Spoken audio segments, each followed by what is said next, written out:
Hi guys, I hope everybody is doing well and enjoying a little bit of the quiet that is going on. It's a little eerie outside around our neighborhood without kids running around screaming all the time. Some of you have done your work so far and that makes me so happy. Thank you for staying on top of that. So when we do go back to school, we are ready to go. There is a question from yesterday over a YouTube video that was about 11 minutes long. It should take you a total of 12 minutes to complete. Today was notes, a practice worksheet that I walked you through, and then a Google form that will self-grade. Make sure you put your fractions in simplest form. You won't see this till Thursday, so I guess that was yesterday. Whatever. I'm recording this Wednesday. I'm going to post it Thursday. So that's where you should be. For Thursday, you're going to have a second worksheet to look through, as well as a second Google form on compound probability. It does have the same pictures. I'm aware of that. The questions are different, so you can practice the compound probability. I did put some of the other fractions in there if you don't end up reducing all the way. I tried to count some of those right. A lot of you did well on the other one that you did submit, so that's good. On Friday, there will be a quizzes that I put up and get that done. And then you'll be good to go for the week. Next week, I'm going to break stuff down. I think I'm going to try to put it in like one big folder by day. That way, if you want to get it all done on Monday, you can get it all done on Monday. And then you're done with math for the week and can focus on your other subjects. I am checking email actively. I am online from 9 a.m. to 10 a.m. and again from 2 p.m. to 3 p.m.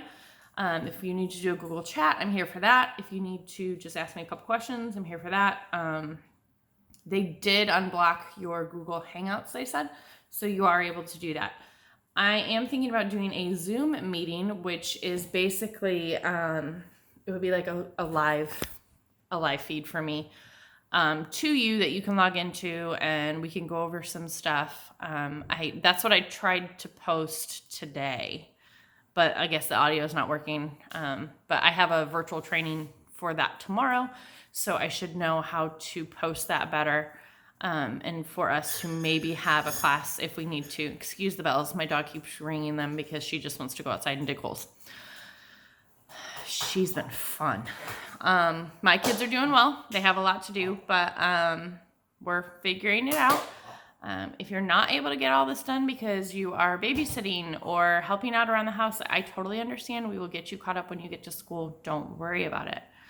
All right, so on to our independent and dependent probabilities. Okay, yesterday we talked about simple probability, and today is going to be more compound. So this worksheet, I'm going to turn my phone around and walk you through it. All right, so we have two cards are drawn from a single deck of 52 cards, one after the other. Okay, find the probability of selecting a king from the first card. We know there are 4 kings in a deck because there's 4 suits. So we have 4 out of 52.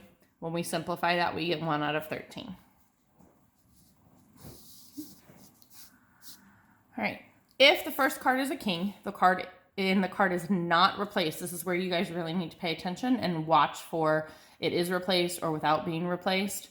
What is the probability of selecting a king from the second card as the second card? So your total changes to 51. Okay, we did not replace the first card. Our total has changed to 51. The total is always your denominator. 3 out of 51 equals 1 out of 17. Okay. All right, now here's where we get a little more complicated. First, the probability of selecting a king from the first card and a queen from the second card without replacing the first card. I can take my fraction that I know from my first problem, 1 out of 13 for my king, okay?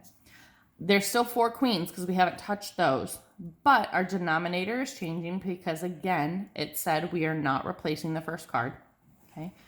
This is where I'm going to multiply, okay? We're multiplying our fractions. We are multiplying straight across our numerator, straight across our denominator, and we're going to get 4 out of 663. Again, this is without replacing. Okay.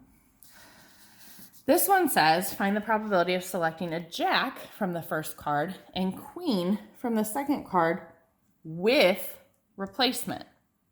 Well, we just need to go back to our first problem. Again, there's 4 jacks, there's 4 queens, which means they both are going to reduce to 1 over 13. Okay, 1 times 1 is 1, 13 times 13 is 169. So you have a 1 in 169 chances of drawing a jack and then a queen, replacing the first card you draw.